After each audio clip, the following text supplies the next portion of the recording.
everybody. I hope you're doing well. Yeah, we're expecting a few more people to show up, but I'm glad that you're here. Before I get started, I want to introduce you to Helen Lindamood. She is our new policy coordinator, and she has graciously agreed to come to this workshop, and we'll be turning to her for, I'm sure, some feedback. And Helen, I would like to invite you to please either just unmute yourself or just put something in the chat if I get anything wrong or if there's something you'd like to add. I am not a policy writing expert, but I am a teaching of writing expert. And so this was a request for this workshop from the AALC. And so we put it together, and Helen has given me some feedback, but I just want to make sure that you all know that she is the person that you would go to if you have questions about policy and procedure. I can help you with the drafting, and so can she. Okay, so I'm going to share my screen because I've got a slideshow to present with this presentation, but let me get over to it. Okay, can you see that all right? Okay, let me open up the chat just in case people have questions. So those of you who've been in workshops with me before, you'll know that I say this every single time, but I absolutely mean it. As I'm going along, I actually enjoy being interrupted either through the chat or through just unmuting, because that shows me that you're engaged, and you can either interrupt with a question or a comment or a correction even. So please don't hesitate to do that. And I'll try to build in some time because I can't see you very well. I will try to build in some time as well for just some open question time. So this workshop is about writing policies and procedures. I've done a little bit of it myself, and I've just spent some time basically trying to understand the ins and outs of policies and procedures just in general and at SLCC locally. And so the goals that we've got for this workshop are, I want to make sure that we all understand the difference between policy, procedure, and department rules. These terms are often used interchangeably, so policy and procedure is often used interchangeably, but they are very different things. I also want to talk about the our college's organizational expectations for policies and procedures, and that includes how they're structured, but also the processes for policy, procedure, and departmental rule approvals, and then strategies for writing effective procedures and department rules. And after I go through this, we're going to get into a writing exercise where you're going to practice in a group writing a particular procedure. Okay, it will be fun. Let me hold on, my chat's in my way. Let me move that over here. Okay, hold on, let me go back. Before I get started, does anybody have any questions or anything they'd like to add or ask? Okay. The pacing of Zoom workshops is so different than the pacing of in-person.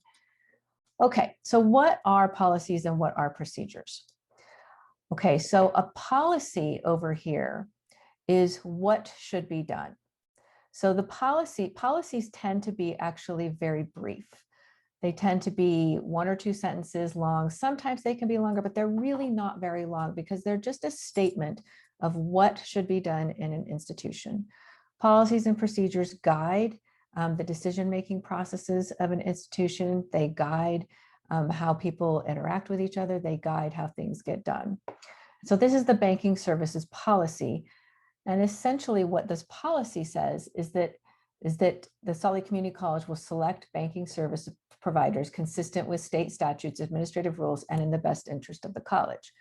The college shall establish procedures for selecting banking services providers and the authorization of college employees to develop these banking relationships and conduct banking related transactions. So you might notice actually that the policy is just intentionally saying we will do banking services following the law, basically, and administrative rules and for the best interest of the college. And the policy says that the college will establish procedures. And this is not that unusual. So, sorry, I just got a chat from somebody. Okay, Jamie has to leave. Okay, sorry, I got distracted there. I hope she's okay, Jamie. Okay, so basically the policy itself may not have a whole bunch of content in it, but the procedures spell it out. Now, Helen, did you want to add anything to that? No, I think that's a lovely introduction. Okay, great. Okay, great. All right. So here, what I've got here is this is the policy and procedures website at the college. And we have policies and procedures in every one of the college's areas. So academic affairs, finance administration, and so on and so on and so forth. And the policy and procedures website has undergone a really, really, really strong revision. And so it's very, very accessible now. You can find anything you need, and I'll show you a little bit more of it in just a moment. So all of the policies and procedures are here. So if you're looking for a policy, you're often actually looking for the procedures. You wanted to see how something should be done. So the procedures are always listed as a part of the policy. They're part of the structure, which I'll show you in a moment. And in them, it's how it should be done. And I'm not going to read through all of this, but this is the general procedures. And this is just the first part of it, the general procedures of the banking services policy. And so it goes through that funds have to be deposited within 3 banking days. It talks about the president and the board of trustees or vice president for finance and administration must approve the establishment of a banking services. So it goes through basically how it needs to be done. So big difference. Policy is what, procedures are how. So you're never going to find out how through the policy, but that's what is in the procedures. Okay, so next, the difference is there's one more type of, I don't know, like rules or expectations. So while policies and procedures that are held on that website and for the college, they govern all of Salt Lake Community College. Whereas there may be, I mean, they obviously like apply to different sections of the college, but everybody in the college is beholden to those policies. So even if it's a finance policy, or if it's a, you know, people and wellness culture policy, or even if it's a maintenance policy, I'm a faculty member, I'm still beholden to those policies. Now, department rules are slightly different. So department rules are specific to individual departments in the college. So this is just part of our org chart, and I've just shown it for examples of different departments. So veteran services may have specific procedures or specific elements of their work that they feel that it would be beneficial to have a specific set of guidelines or instructions for that area. And so those are called department rules. And so whereas like veteran services may have a specific guideline that's required in that area, if I'm working in an entirely different area, I don't necessarily need to abide by that unless I'm working with veteran services, of course. So if I'm working with veteran services, I need to abide by it. But if I'm working, I don't know, in academic advising and I'm not working with veteran services, I don't need to abide by it. I'm going to talk more about department rules and how they are approved and pretty soon here. So let me pause for just a moment and let me see, are there any questions about the distinction between policies, procedures, and department rules? Okay, seeming okay. It's pretty straightforward. Once you get past that policies and procedures that gets used similarly, then it's pretty straightforward. I was just going to jump in and Oh, add please. one smaller piece. Yeah, sometimes there's this sort of amorphous in-between document called a guidance document. They're typically established as something official in a policy. A policy will reference that document and say, please see this guidance document for this procedure. And so they're designed to be adopted as a policy, but not have to go through the same steps that a policy has to go through every time we revise something. So for example, in the sexual harassment policy, Title IX policy that's currently up for comment and review, the investigation piece of that process is a guidance document, so that as the college sort of adjusts and staffing changes and such, we can adjust the investigation process as needed without having to go through the full policy process every time we need to add an adjustment. Excellent. That's great. Great. Thank you very much for that. I think that the faculty have a similar document in our faculty handbook, which is, it's sort of like a department rules, sort of like a guidance document that doesn't have to go through the whole approval process. And that approval process is here. And So I'm going to show you the distinction between policies, procedures, and department rules. So let me start with department rules first, because it is the briefest. So department rules. So one of the terms that's used with writing policy is originator. So the originator is the person, or it's like the person or the position that is responsible for the origination or the start of that particular policy. It may or may not be the person who actually had the idea. So if I have an idea for a policy, but if it's a policy that's more heavily going to impact a different area, the person who originates that may be that person who's the supervisor in the area, but I just might be somebody who gave them the idea, or, I'm working with them on it. But so there's always an originator assigned to a policy within a department and area. Department rules need to be, so they can just like sit in the department, but if they're going to be binding, so if they're going to have any kind of weight or any kind of binding nature, they have to be approved by a cabinet member over the area. And so they may go through legal review as part of that process. Any type of department rules that have to do with faculty go through discussion team, and discussion team is a team of faculty and administrators who discuss. They discuss working conditions, they discuss agreements. And then the cabinet member over the area has to approve the department rules.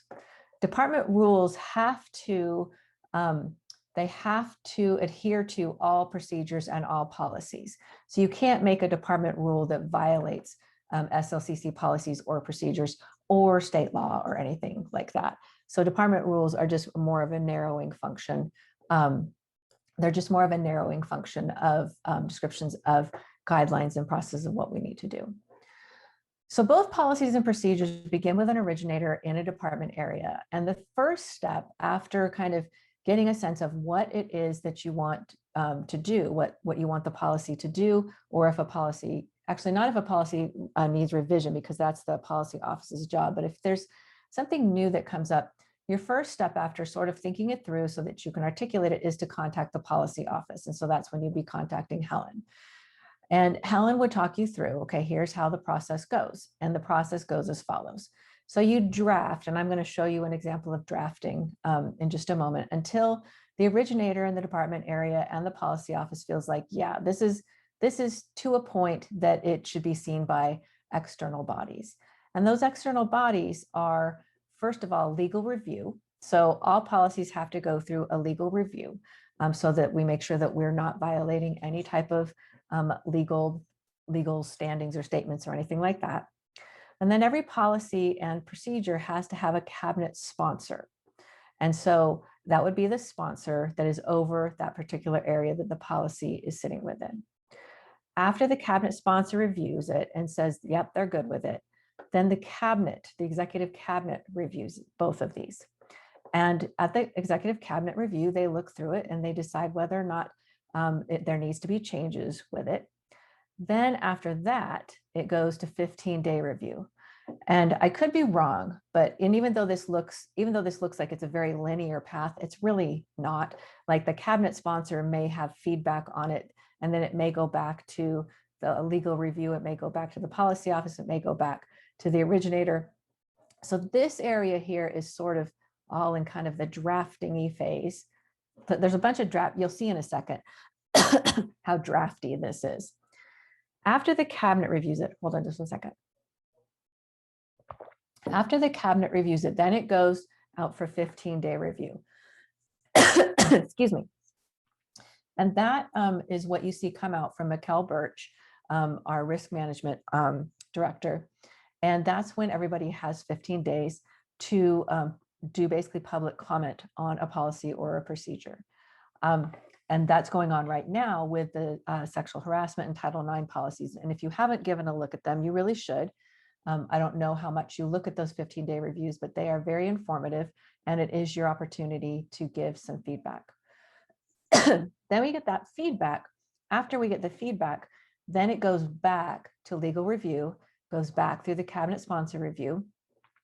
The originator policy office may be involved in this review at this point, may not. And then it goes, once it gets past the once it goes back through cabinet review, Policies then go to the president, and then they go to the board of trustees. I may have this wrong. Helen might need to correct me on this. This is a little, so procedures can be approved by the president, but if the procedures are vastly being revised, they may go on to the board of trustees. Policies, when they are changed, always have to go to the board of trustees. And so there's a little bit of gray area between here. Sometimes procedures don't have to go to board of trustees if they're just minor changes. But let me step down just for a moment and let me see if Helen can shed some clarity on this. Yeah, and Tiffany's right on track. It is kind of a gray area.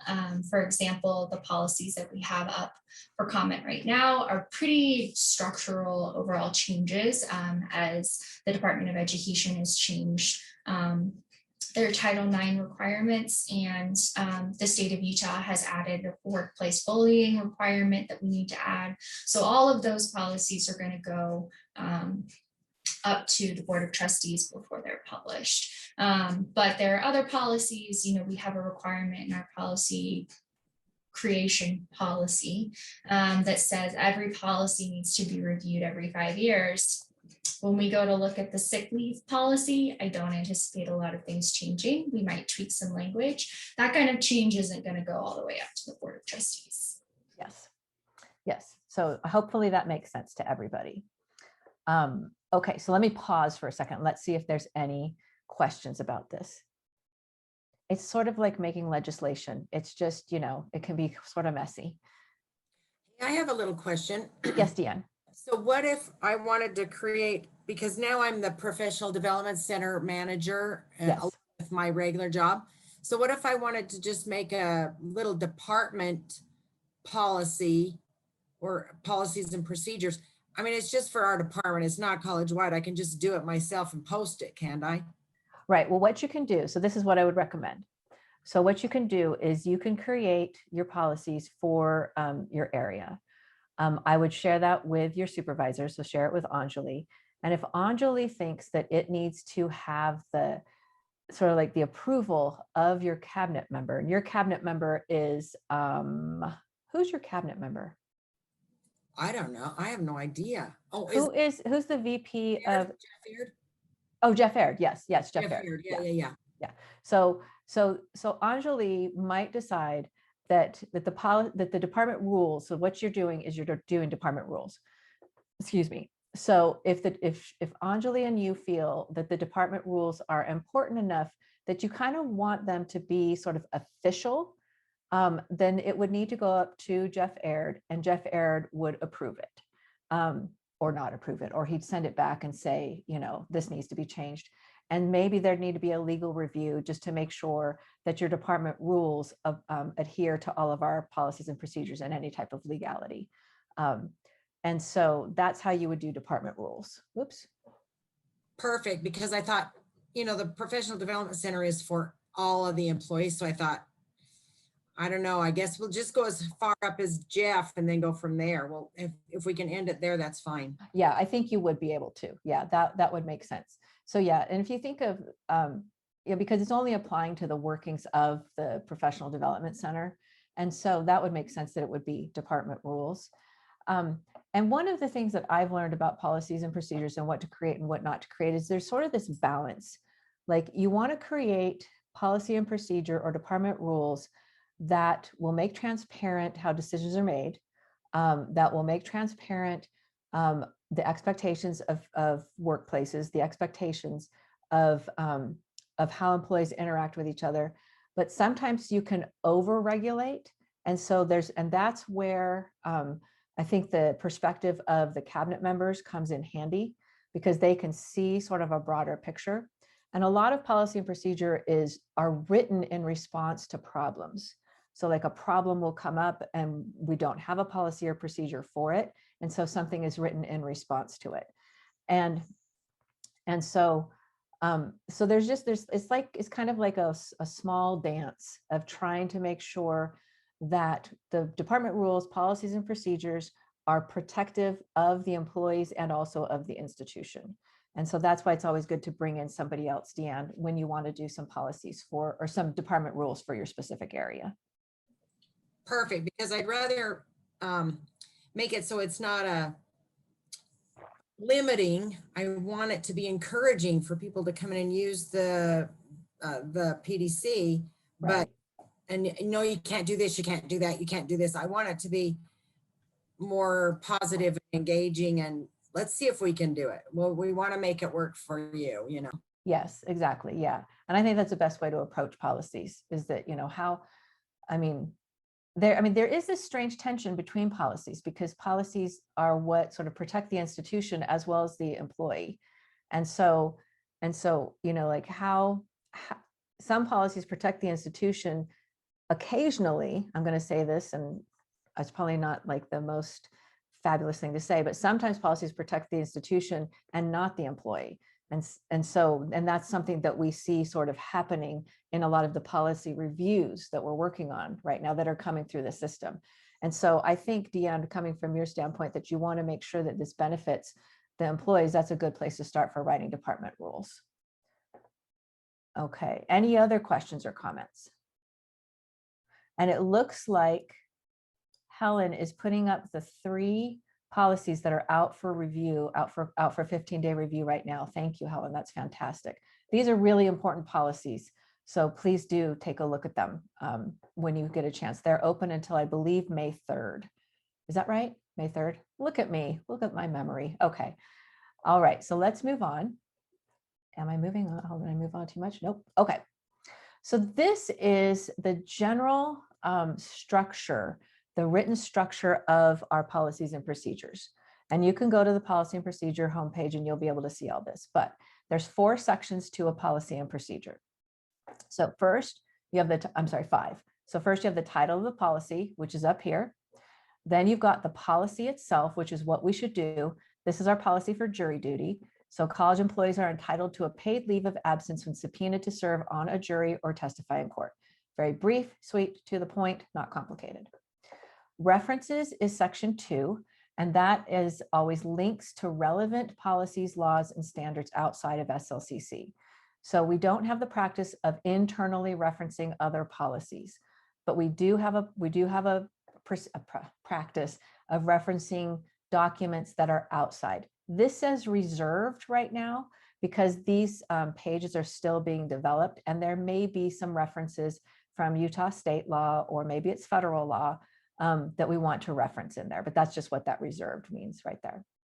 When you look at other ones, you'll see links to other documents. Section 3 is always definitions, and these are lists of terms or phrases outside of common knowledge and their definitions, or it may be that there are terms and phrases that are common knowledge but are used in a specific manner in this particular policy and procedure. Right here, they have it listed. There's a whole bunch of human resources definitions, and so they've just linked to that here. But sometimes you'll see a list of terms and phrases and their definitions here. One thing that the policy office has been trying to do has been trying to make our policies more readable and more accessible to general non-policy people. And so a lot of these references and definitions, which used to be really, really long, are sort of being condensed. And then finally, section 4 is the kind of the meat and potatoes of this document, and it is the procedure, and it's how we should do it. And so you'll see right here, here's the beginning of procedures, and you've got listed A, B, C, D, E, F, and these are the procedures for jury duty. So employees who receive a subpoena, and go on and go on and go on. Then always there is a date of the last review. So the date of the last cabinet review, so this was done in 2016, and then the originator contact information if they have it, or who's responsible for the implementation of this policy and procedures. So any questions from anybody about this general structure?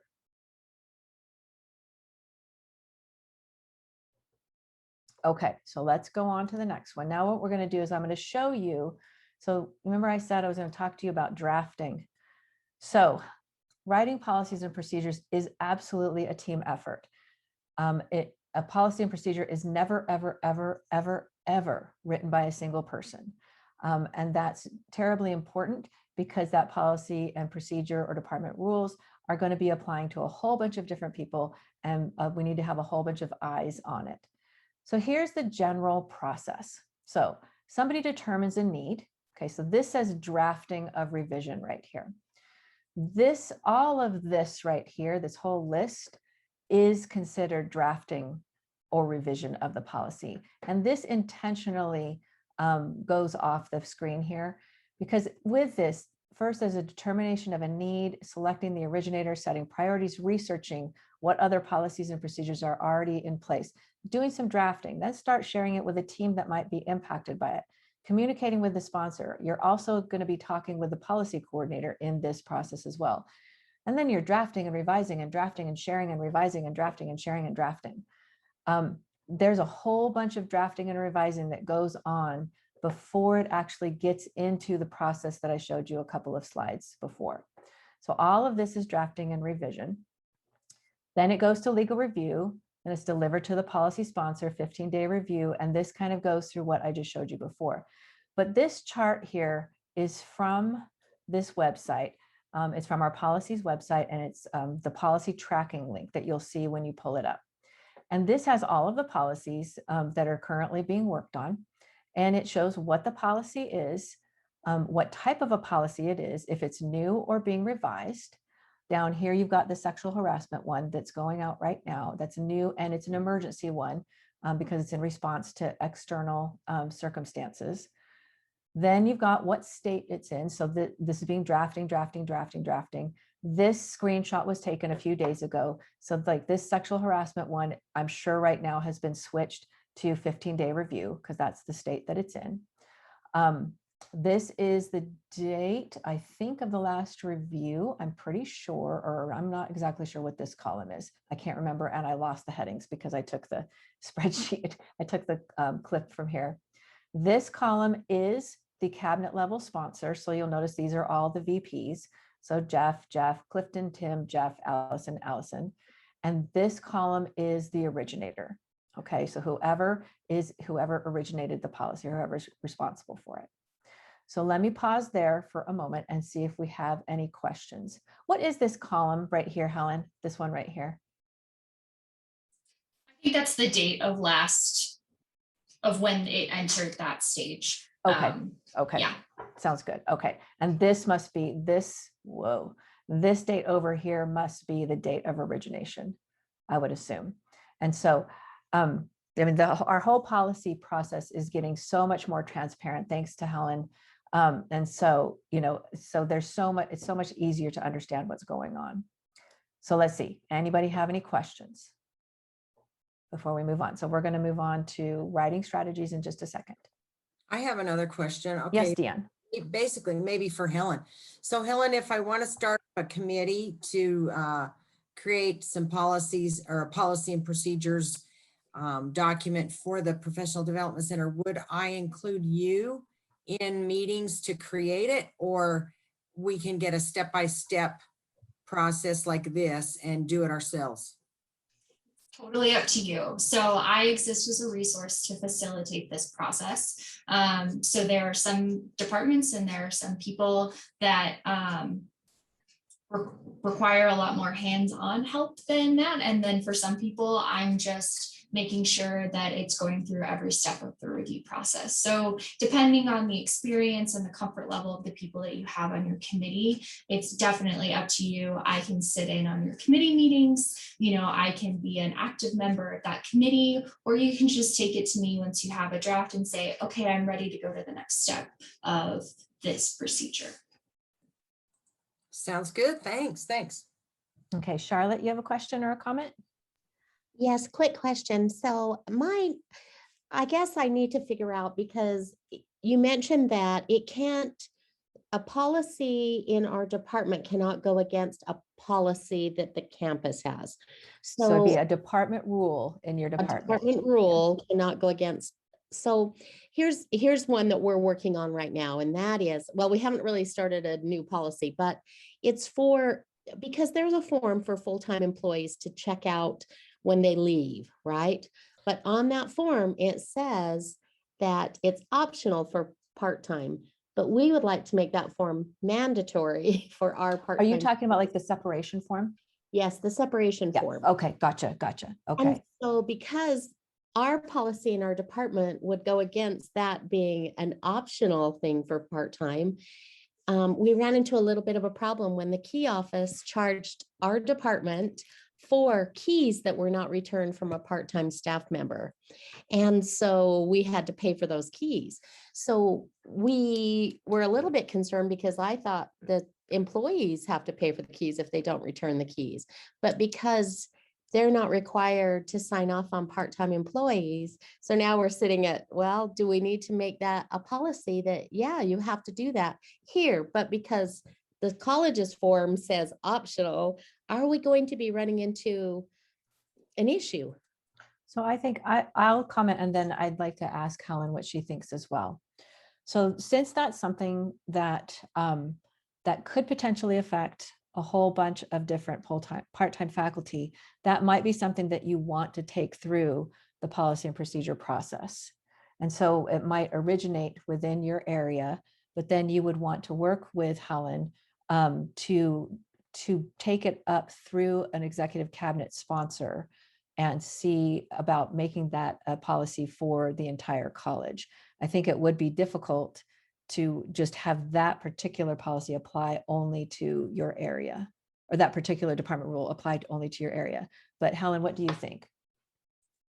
I would agree. I would start by contacting the originator of the policy that you're in conflict with and seeing why, understanding why that process is different for the college overall versus your department, and having a conversation about, okay, this is obviously not an effective policy for the entire college. So what do we need to adjust to make that happen? Yeah, that's good advice. Does that help, Charlotte? Yes, thank you. I just think, we sign those papers when we get our keys that say we have to pay if we don't return the keys, but then when they worked with that past employee and the employee still didn't do it, then they asked us to pay for it. So it was Absolutely. Like, oh. Yeah, absolutely. Yeah, no, that's what I was saying. Like most policy and procedure department rules end up being created after a problem. So Right. we discover that a problem happened. Like you've got this core set of basic policies and procedures that everywhere has to have, but then something happens and then we're like, oh, do we need something in writing about this?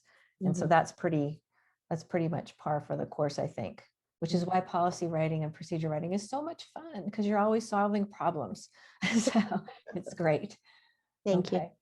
Okay, anybody else with questions before we get on to the writing? All right. So policies and procedures and department rules have some specific writing strategies. They are a particular genre of writing that has certain expectations. And I've got this written over here from the policy on policies. It's our SLCC policy development policy, but its friendly term is the policy on policies. And within it, and that goes through all the different steps to create policies. Within it, though, it says that they must be clearly written, accessible to the college community, and periodically reviewed. Now, clearly written is it's a term that is sometimes not very well understood because it can mean so many different things. So what I've tried to do, and I've gotten great feedback from Helen on this as well, is to give you seven points about what clearly written means. Okay, so the first one here is that you need to write out the actions in order, so step by step. Any of you who have taken the desk manual workshop or one of my writing instructions workshop will know how important it is to have every single step written out. And this is one reason that policies and procedures are never written in isolation, is because we need to have other people read it to make sure that we are following the steps and making sure that we're including everything that's necessary. So as you can see here, so this is from the policy on policies. These are sort of general procedures up here. So this is kind of an overview. But then here we start getting into the step by step, and this starts assigning responsibility. And so we've got, section B, 1, 2, 3, and then A, B, C. And so it just goes through and it's very clear with step by step introduction. Number 2, however, what I want you to notice is that it uses multi-level outline form. So there are no long paragraphs in policies and procedures. I would say like the longest paragraph I've ever seen in a policy and procedure document is 2 sentences. And it's better if it's 1. And so so it's very clear about what's happening in that sentence.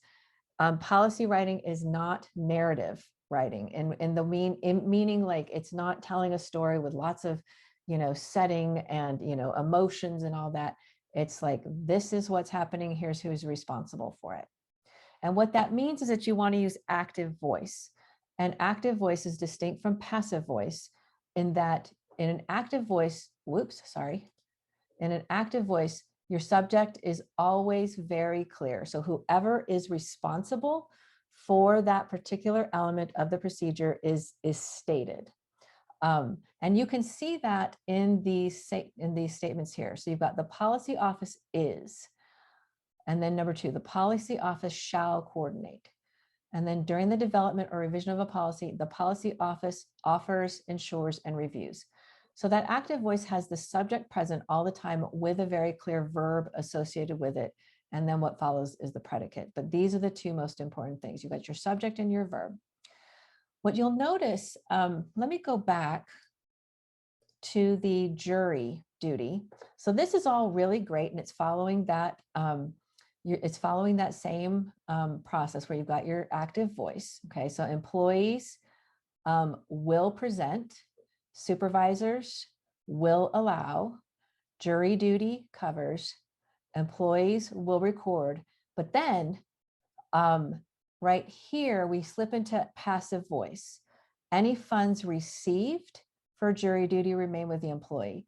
If I was going to be super sticky about this, I would say the employee retains any funds received for jury duty, because that keeps it really clear that the agent and the subject of who receives those funds is the employee. So just wanted to point that out to you to how important that is. Okay, using simple style, and this is I don't know what this means. I just made up this word because it made sense to me. What I meant was no stacked sentences. And what I mean by that is that you've got sentences that have a lot of phrases and a lot of clauses and a lot of ands and conjunctions all pushed together in one long, lovely sentence, which can be so fun to write. But in policy and procedure writing, you want it to be very simple. So not a lot of contractions, not a lot of conjunctions, not a lot of phrases sort of stacked inside of a sentence. And this is all for the purpose of clarity. And because these are, these policies and procedures are how we make decisions. And if there's conflict, we go back to these documents to adjudicate that conflict. Repeating terms for gender neutral language. And so what this means is, if you notice through here, actually, let me go back to the jury duty one. Hang on. So if you go through here and you see employees, supervisors, employees. So that's an example of repeating the terms instead of using pronouns, because in the English language, we don't have a gender neutral singular pronoun yet, although it's coming. They will be a singular neutral pronoun after I'm dead, but it's coming. But what this does is this allows for gender neutral language. And though it feels repetitive, it also makes sure that the reader is completely clear about who you're talking about. Every time you have a pronoun reference, which is a she or a he or they or them, there is the possibility for misunderstanding about who that is referring to, who or what that's referring to. And then finally, defining any non-common knowledge terms, and you would do that in the definitions, and you would reference relevant documents in the references. So referencing the documents is section 2, and defining the non-common knowledge terms is section 3. And then most importantly, when you're doing this, you're going to share with the stakeholders, and you're going to revise. Sometimes, even though these are very short and brief, sometimes that is the most challenging revision tasks, because you're trying to get all of the information you need into the shortest possible space. So we're going to move on to a writing task here, writing exercise here in just a moment. Before we do that, let me see if there's any questions, because I'm going to release you into groups to do some writing. Any questions on the strategies? Okay. So here's going to be our practice. So I have come up with a policy, and that policy is an afternoon cupcake policy, because that would be so awesome. And the policy is, I've written the policy. Salt Lake Community College prioritizes the well-being of its employees. This policy establishes an afternoon cupcake break for all SLCC employees across all campuses. Okay, so notice the policy is very short. It doesn't say, it's not saying, you know, it says why right here. But this is a policy that establishes the processes for doing this. We have the references to the Board of Trustees Cupcake Program and the Cupcake Act of 1984. So this is what references would look like. I've created 3 definitions. Deanne, you can decide in your procedure if it has to be a cupcake or if it can be a donut, okay? So afternoon, I have defined as a 2-hour period between 2:30 and 4:30 p.m. I've defined a break as a 15-minute period, and I've defined a cupcake as an ingestible snack in the shape of a small round cake, not to exceed 2 inches in diameter. So Deanne wants donuts instead. So if we were revising this policy and procedure, we would probably go back and change it to an afternoon snack, and we would change these definitions. But right now it's a cupcake.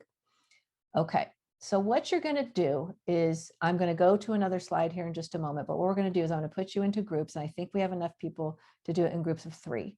And you're going to write the procedures for this policy. So if you open up your chat, I'm going to paste where'd my chat go? Here it goes. I'm going to paste a link. Oh, no, I'm not. Oh, my link did not. Hold on one second. I've got to go back. I apologize. Hang on, I've got to get out of my screen. Sorry. Oh, when you're in PowerPoint in Zoom, it's just not pretty. So hang on one second. I apologize for this. I've just got to go get that. I've got to get this link. I thought that it copied. Come on. Copy. Okay. Now let me go back to the PowerPoint. Let me relaunch that. Play from current slide. Okay. Now you should see in the chat that link to that Google Doc. All right. I'm going to leave this slide up, and I'm going to create breakout rooms right now. And I do believe that we have 6 participants, and Helen, you don't get to be in a group because you are an expert at this. Okay. You and I will just chat. Okay. And so what I'm going to do is I'm going to set in group X, I've got Amy, Brandy, and Charlotte.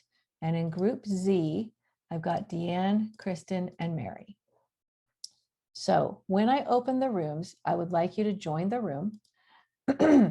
And I would like you to write the procedures for this policy. I will keep up on this screen here, the policy and the references and the definitions. And no, actually, I'm going to do this. You know what I'm going to do? I'm going to, when you get into the rooms, I'm going to go in and I'm going to grab this, these recommendations here. I'm going to put them in that Google Doc. Okay, so you can all see it. And then when you get in the Google Doc, what I want you to do is I just want you to note which group you're in. So hang on. So Amy, Brandy, and Charlotte, you're in group X. And Deanne, Kristen, and Mary, you're in group Z. Okay. You can draft in this Google Doc right here, or you can draft on your own. But when you're done, I want you to put your cupcake procedures in here. All right. I will want to change access. Oh, yes, I will want to change access. Thank you, Helen.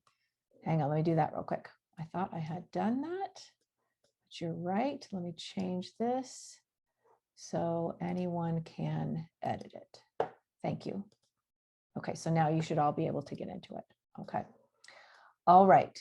So does anybody have any questions about what we're doing? Okay, I'm going to go ahead and open up those breakout rooms, and I'll be right back, and I will, okay. So Deanne is waiting for Brandy to come back, but you've got a team. Oh, there's Brandy. But you've got a team to work on here. So let me go open the breakout rooms, go ahead and join them. And Helen and I might pop in and out. I'm going to go grab that, those recommendations and stick them in here. And Helen and I will maybe like pop in and out. Helen, did you want to say anything before they get started? Nope. Okay. Any questions, anybody? Okay, we're going to give you about, I'm going to give you like 10 minutes to do this. You should be able to do this in 10 minutes. Okay. Okay. I'm opening the rooms right now. Okay. Helen, I'm going to go grab that text. I got to get out of this. I'll go put that in there. Copy. Put this in here.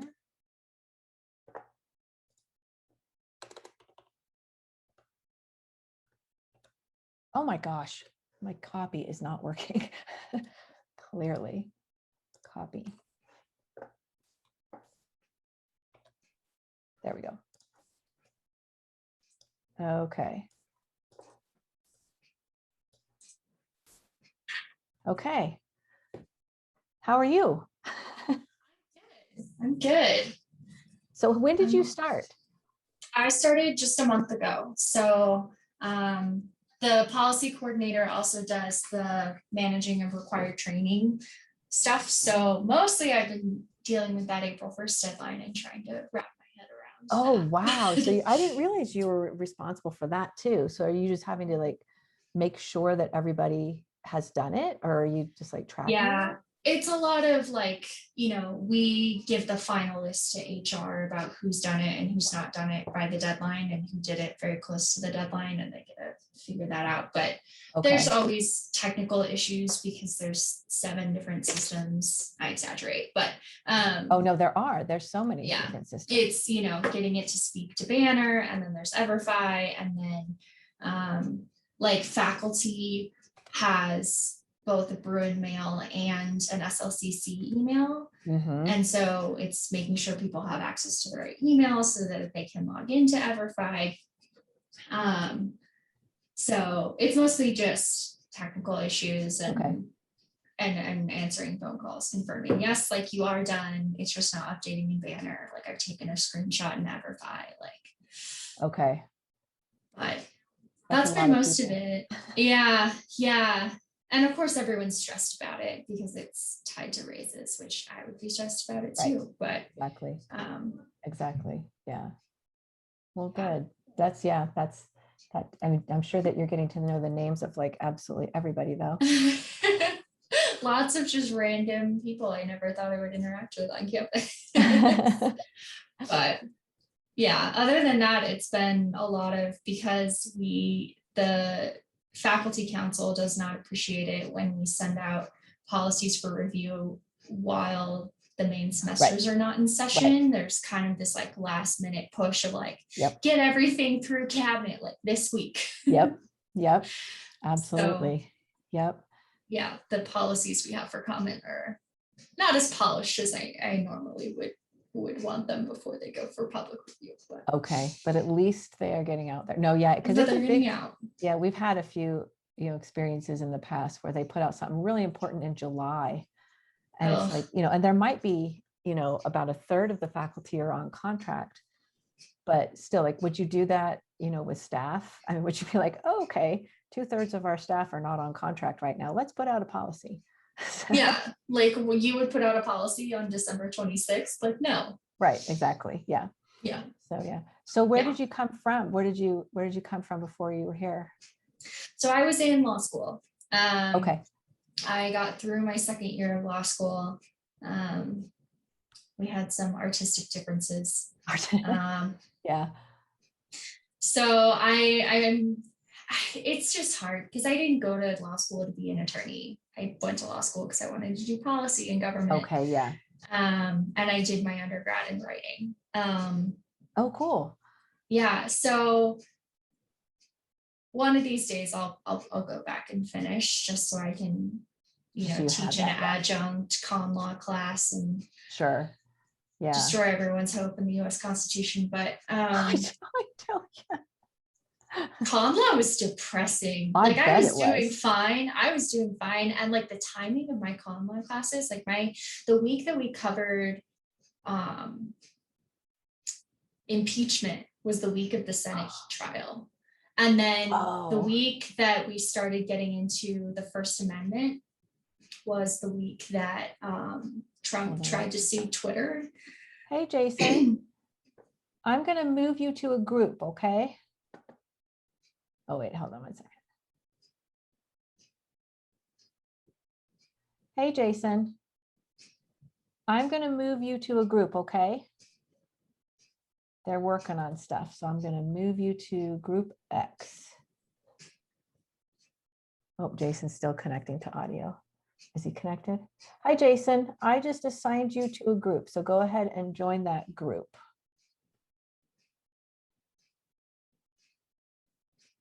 He may still be having a hard time. Okay, good. That must have been just intense. Yeah.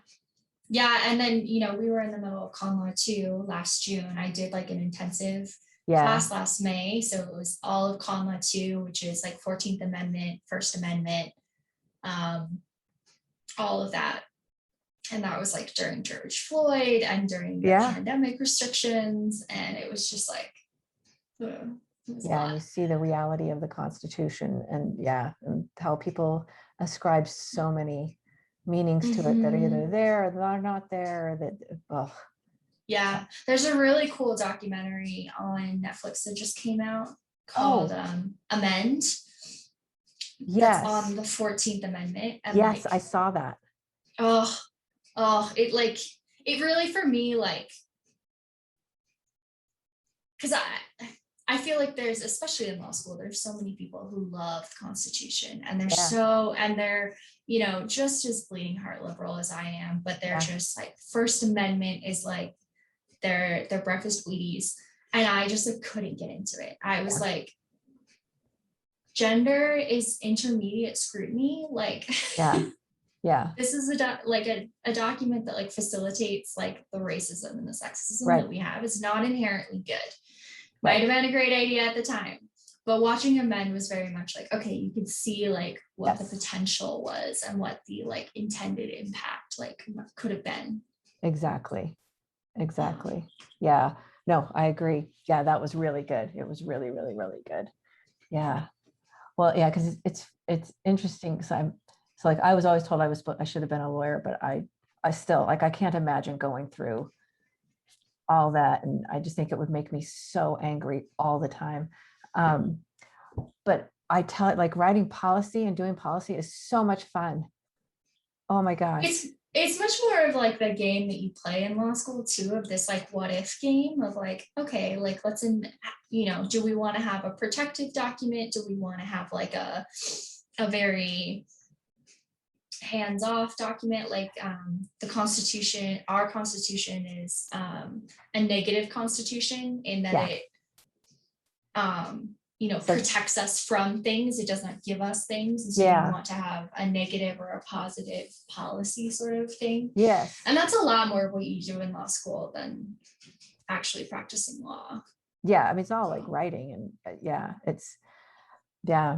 it's funny. But so I just worked on it. So a couple of years ago, we were rewriting the faculty evaluation documentation, and it was all just like trying to make it transparent, and it was so hard, but it was so much fun.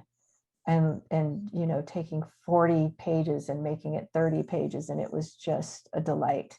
And so if I wasn't at this stage of my career, because I'm under 10 years away from retirement, I would go back and go to policy writing, because it is just I just love it. Yeah. I think Chad, who had the position before me, he calls it Redditing. So right editing. He's like, you're not really writing, but you're doing so much editing, and you're like editing as you work, which is the fun part. Like, it is having to beat the words out of you is not fun. Exactly. Yeah, the editing is definitely the fun part. Well, we should let's pop in there real quick. So why don't you, I'm going to assign you to group Z. Okay. And I will go pop in to group X and just spend a couple minutes, and then we'll come back. Okay.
Okay, this is one of the fantastic things about Zoom is that well, it's fantastic and it's not. Like you have no control over whether or not you have to come back into the group. I kind of like it when in real time teaching, in real person teaching, when you can't get the groups to like come back and focus, it's actually like the most fabulous part of teaching because that shows that they're into it and engaged. But sorry, I have total control, clearly. All right, so let's see. Deanne, can you remind me, are we done in 5 minutes or 20 minutes?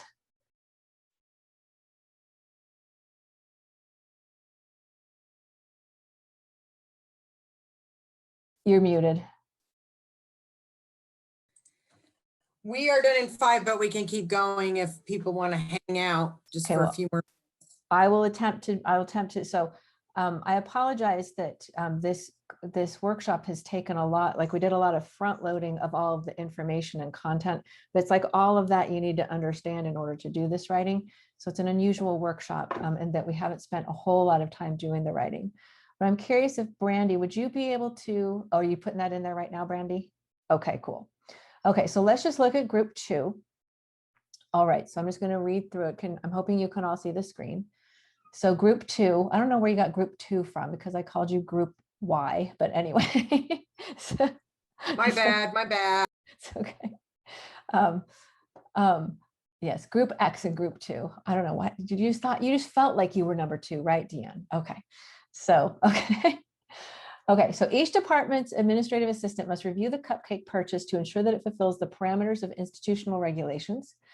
2, each department must determine the scheduled cupcake break for the department's employees. All cupcake breaks must occur in the afternoon. Number 3, all employees are invited to take an optional cupcake break as scheduled between 2:30 and 4:30 p.m. up to, but not in excess of 15 minutes.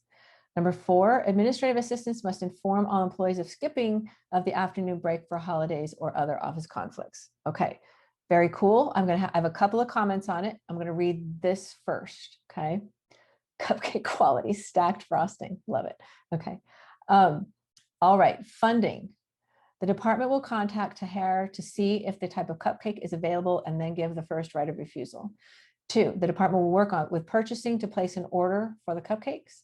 3, the department will provide options for dietary restrictions. 4, purchasing will help the department determine the budget, source of funding, and amount of funding to be spent. Then we're getting into cupcake quality. Number 1, stacked frosting. Absolutely. Absolutely. Like there's got to be more frosting than cake. Okay. All right. So a couple of things I want to point out, then I want to have Helen point out a couple of things as well. So I think you all did quite a good job at having the subject be first. The only place that I see a passive form is right here. All employees are invited. And so who's doing the invitation? And so that could be a space where the responsible party may not be known. Okay, so that's one reason that it's good to have that subject there at all the time. Another thing, right here, each department must determine the scheduled cupcake. All cupcake breaks must occur in the afternoon. That's 2 sentences together. I think it kind of works, or you might break it into another sentence, another step here. So that might be 3, but this would be the limit of how much should be on a single line. I would do no more than that. Right here, is Tahir a person, or what is Tahir, Brandy, or anybody in Group X? They're the college's contracted catering service. Okay, so what I would, so this has time constraints to it because we might not contract with Tahir forever. Okay. And so this would be the department will contract with and then name, the catering services, the current catering services, something like that. Okay. So those are the things I wanted to mention. Helen, is there things that you would like to mention? Looking over. I really appreciate this part of the process because it's always interesting to see the different approaches, like the first or group 2, group C, I can't remember what letter we assigned, took a much more like, day-to-day application of what it looks like for the employees, whereas group X took a much more like 30,000 foot view and then is starting to zoom down. And both of those pieces are important. Obviously, we can only get to so much in 10 minutes, but I really like to see the different ones. I'm trying to think. I have only been doing this for a month, so I'm not as good and quick on my feet as Tiffany That's is. okay. No, one thing I want to jump in with is that I love that Helen said that, like, notice that you're approaching it from these different perspectives. And that, to me, I think reinforces the idea that policies and procedures should never, ever, ever be written in small groups. Like, as you can see, you know, we have to consider the stakeholders in every area of a policy, even as simple as a cupcake break, even though maybe a cupcake break isn't very simple. But you got a lot of information out here, but can you tell that this set of procedures would need to go through several stages of drafting and revision to get it right for something as innocuous as a cupcake break? And that was part of the point. I always have like this master devious plan. So that's the point of this, is to show you that these things cannot be done quickly. They're done from various perspectives, and that all of those perspectives are very, very important. And so the key is that policies and procedures and department rules writing has to be done with multiple people involved. Okay. Helen, did you want to say anything else? No, I think that's definitely true. I did too, just want to point out, I really liked the sentence structure that Group X did. Like, it's very short, bullet to the point. And I tend to do the opposite in my writing. I write a little bit more like the first section, and then, you know, looking at the first section, there are items that tend to need to be broken down into more lines. Like, there's Group X has a separate line for ordering the cupcakes, dietary restrictions of the cupcakes, who determines the budget of the cupcakes. And that's a trap that I fall into often, is I want to put it all in 2 sentences that have to fit in that 2 lines. And really, it's easier, like, if you're not sure, just split it up, just break it up into another bullet point and then come back to it. Yeah, you'll feel like you're writing like you'll feel like you're taking up too much paper, basically, but we're not using paper, so it doesn't matter. So so you're going to be taking up, they're going to become very long. They're long and skinny, basically.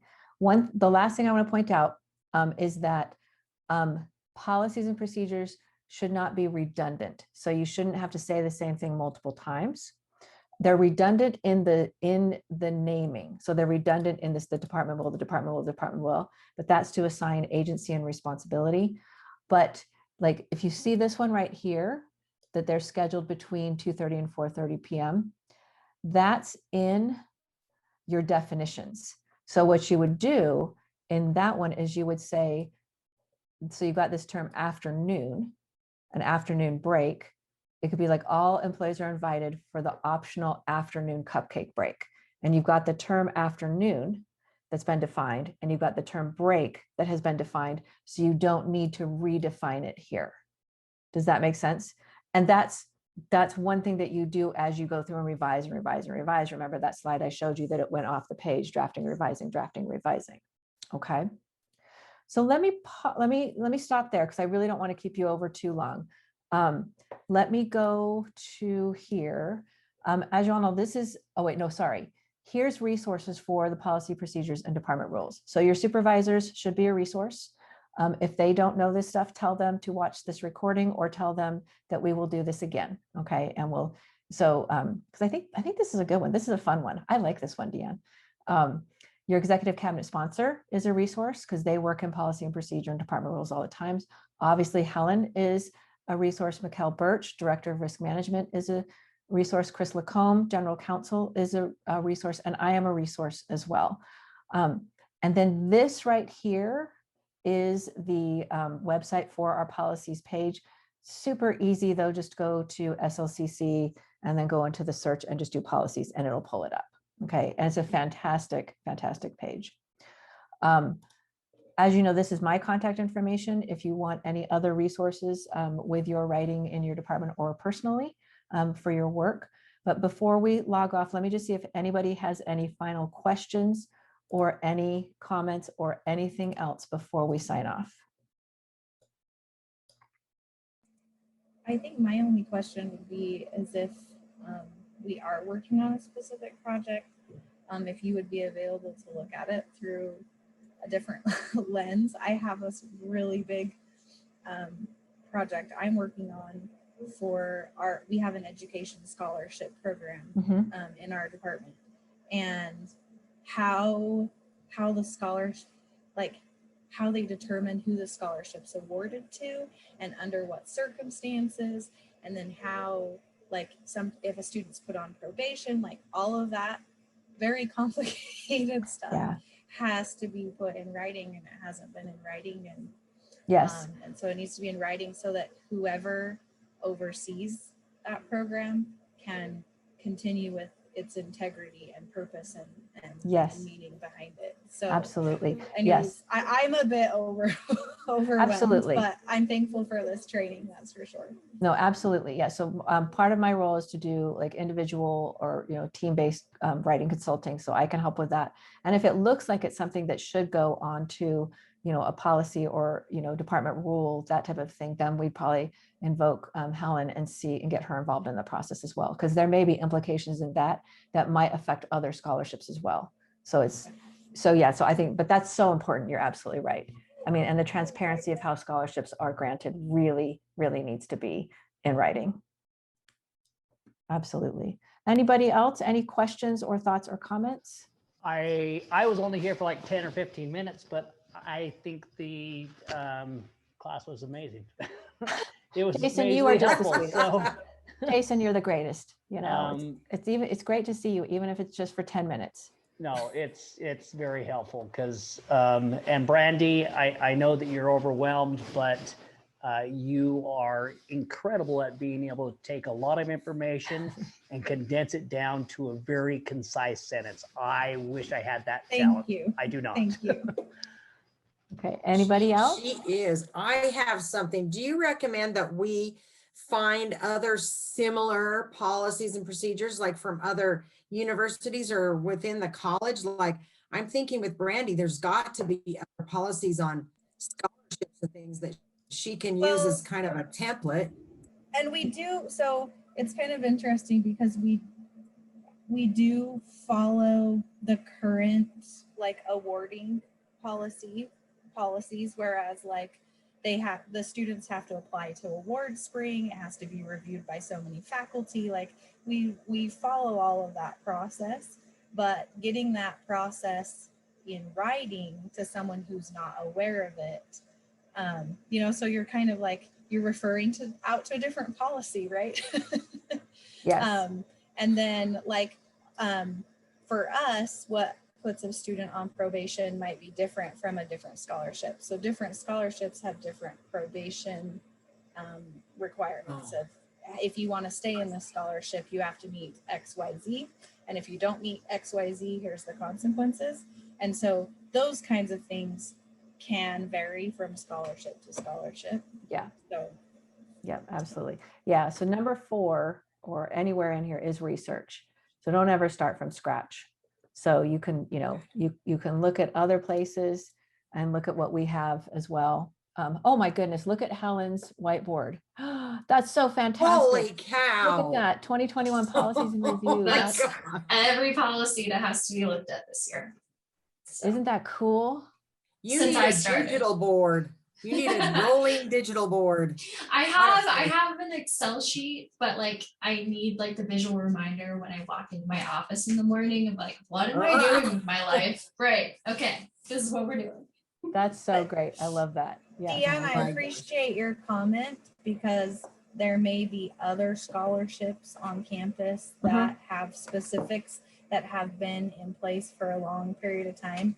And I could just kind of use how theirs is written and input our specific information. So I like that idea about researching and then kind of piggybacking on what's already out there. Absolutely. Oh yeah, And that's what I'm gonna do. policy I'm writing gonna is, go looking for for not scholarships, but for other policies. yeah, When I policy writing is not something development that one. like has this sense of authorship and ownership. So much writing is like, well, I wrote that and you're plagiarizing if you're taking, not at all. So policy, they're public, Oh, that's record, good. they're internal. No, so Yeah, that's one of the first things that I do. Like when we're looking for a new policy or we're looking to overhaul a policy, I'll look at other institutions in Utah, comparable institutions, just like specifically outside of Utah. There's a couple of community colleges that we tend to look at because they make really good policies and we like them. So but it Love is also good if you're taking something from internal, if you know who wrote it, it is good practice to say, hey, I'm looking at your policy, can you talk to me about it? And that just acknowledges that, it just acknowledges their work, but you don't have to, there's no citations in policy. There's no APA citation in policy and procedures, so. Okay, anything else? Mm-mm. Just getting excited to go hit the road on it. No, kidding. Well, I was just telling Helen while you were in your groups, I love writing policy. I think it's so much fun and procedures. So if you ever need help, just let me know because I'll have a ball. Well, I'm glad I have a geeky friend like you then. Yep. I'm glad I have a friend like you too. Okay, any other questions, everybody? I can see Jason's busy driving, so we better not bother him. Anybody else, any questions before we go? Just Thank busy driving a Thanks for your computer. attendance. And I can see us offering this workshop to the all staff. I think it's fantastic. So, Let's get supervisors doing it. yes. I think that would be better because they're the ones who end up being responsible for it. So let's see if we can get supervisors to do it. I'm in training. Okay. Oh, there you go. Okay. In driver's training. Okay, driver's ed. All right, everybody. Okay, All right. Thanks again. I'm going to turn off the recording. Have a wonderful day, everybody. you too. Okay, bye-bye. Thanks, Tiffany. Have a wonderful day.